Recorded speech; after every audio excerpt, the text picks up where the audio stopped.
Hi, I'm John Stevenson, and we're going to be looking at Psalm 25, where we find a prayer for deliverance. The psalm begins with our superscription, but then the opening line, verse 1, "To you, O Lord, I lift up my soul." And what I'm going to do is just notice the Hebrew, not to read it or to correct it, because I think the translation is just fine, but notice the first letter there of the Eleka. Um, the first letter begins with an aleph, and what we're going to have here is an acrostic psalm. We're going to run through all the letters. Well, let me just correct that. Most of the letters of the Hebrew alphabet, beginning with aleph, and then we'll go Beth, Gimel, Daleth, and I'll note that as we go. So we start off, to you, O Lord, I lift up my soul, and notice how he speaks to the Lord. In fact, if I haven't mentioned it already, Psalm 1 all the way through Psalm 41, the Psalms of this first section, the Psalms of the book, primarily use the name of God, although once in a while you have noticed Elohim, oh my God. Um, and so he speaks of the Lord, I lift up my soul. Uh, oh my God, in you I trust, and that's parallelism. So the parallelism actually runs into the second verse here. Um, oh my God, in you I trust. Do not let me be ashamed. Not let my enemies exult over me. Indeed, none of those who wait for you will be ashamed. Notice the repetition of ashamed. Those who deal treacherously without cause will be ashamed. And there's a lot of references to shame there. We should remember that this is written in the context of an honor and shame culture. We don't really relate to that as much in our Western culture. We talk about things being right and wrong. There in the ancient world, they thought more in terms of honor and shame. And so notice their request, don't let me be ashamed. None of those who wait for you will be ashamed, but those who are the enemies, those who deal treacherously without cause, they will be ashamed. And so we have here in the first three verses, it's going to continue, an expression of faith that with which we've begun. And notice that that word "in," oh my Lord, in you I trust. That's where we're going to get the letter bait. It didn't really fit evenly, but we're gonna stick it in there. And then when we get to verse 3, it starts off with the word "gam." So we go Aleph, Beth, Gimel as we're following our acrostic through the psalm. Verses 4 and 5 continue the same expression of faith. Make me know your ways, O Lord. Notice, make me know your ways. Teach me your paths. Now, the Hebrew actually has the word ways first, just so that we can continue with our acrostic. And then verse 5, lead me. So we would say, your ways make me know, O Lord. Or actually, your ways, O Lord, make me know. Your paths teach me, which doesn't sound very good in English, sounds fine in Hebrew. Verse 5, lead me in your truth and teach me, for you are the God of my salvation. For you I wait all the day. And so there's the Hebrew of that first line. Notice that dereka, that's where we got our daleth from, beginning in verse 4. And then verse 5 is going to start with the letter hey as he speaks about the taking of lead. Has that definite article, but it fits in nicely here. Notice I I have a vav. I can't put it at the beginning of the next verse. Instead, it's here, the word and. So we stuck it in there just to keep our acrostics. So Daleth, hey, vav. Next, we go to verse 6. Remember, that's going to start with zakar in Hebrew, so or zan. Remember, O Lord, your compassion and your loving kindness, for they have been from of old. Do not remember the sins of my youth or my transgressions. So there's things that the psalmists want the Lord to remember. Remember his qualities of compassion, his qualities of loving kindness. Remember, that's that Hebrew word chesed, that I like to translate it loyalty, but we'll stick with loving kindness. For they've been from old. Do not remember the sins of my youth or my transgressions. According to your loving kindness, that same chesed we mentioned earlier, remember me. So notice, remember, don't remember, remember, remember me for your goodness' sake. And so we had in the Hebrew word for remember, zakher, for arzan, uh, achet for verse. Now, verses 1 through 7, we've been seeing a prayer to the Lord. That changes for a time in verses 8 through 10, where instead of speaking to the Lord, the psalmist is going to speak about the Lord. These are going to be reflections about the Lord.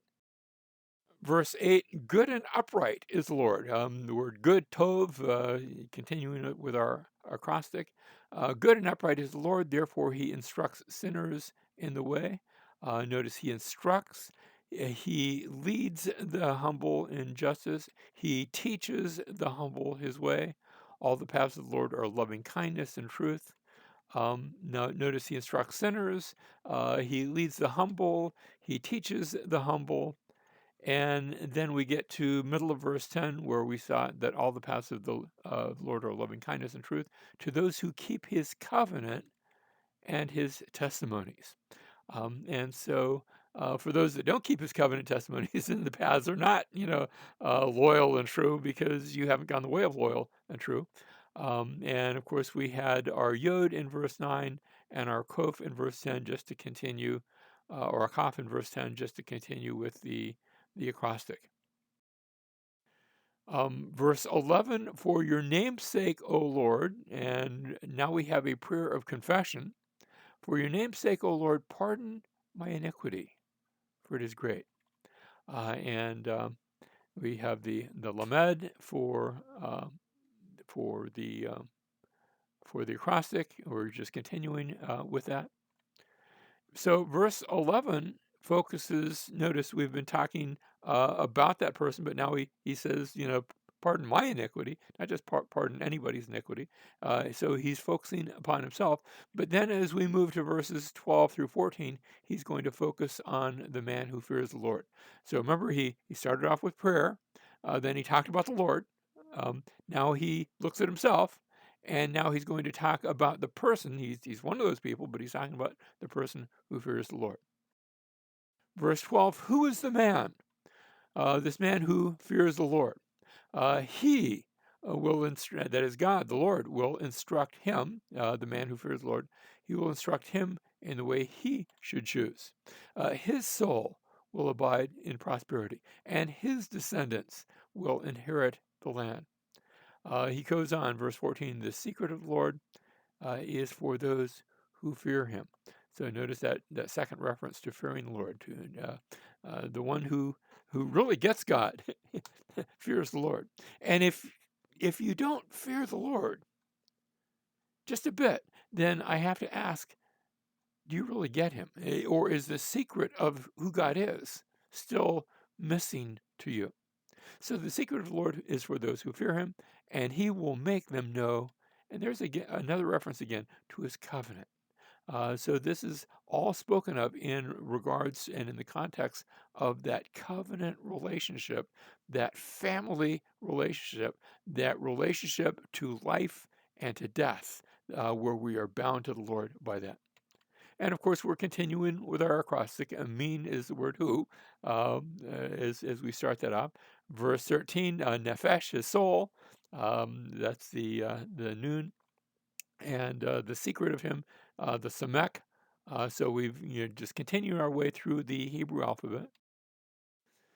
We focused on self in verse 11, verses 12 through 14, focused on the man who fears the Lord. And now, as we come to the rest of the psalm, we're going to see a prayer, but it's going to be a personal prayer until verse 22. Verse 22 is actually going to turn to a national prayer, but we'll just keep that under this heading for right now. And so in verse 16, notice the focus of faith. My eyes are continually toward the Lord, for he will pluck my feet out of the net. Um, and we have the Hebrew letter ayin for actually the word ayin. It actually starts with the same letter. Now, speaking of his eyes are continually before the Lord. And then verse 16, turn to me and be gracious to me. This is the actions that he's praying that the Lord would do. Turn to me and be gracious to me, for I am lonely and afflicted. The troubles of my heart are enlarged. Bring me out of my distresses. Look upon my affliction and my trouble, and forgive all my sins. So he's asking that the Lord would accomplish these things. We went from Ayin to the Pa in our continuing acrostic. Um, and then Sadi in verse 17.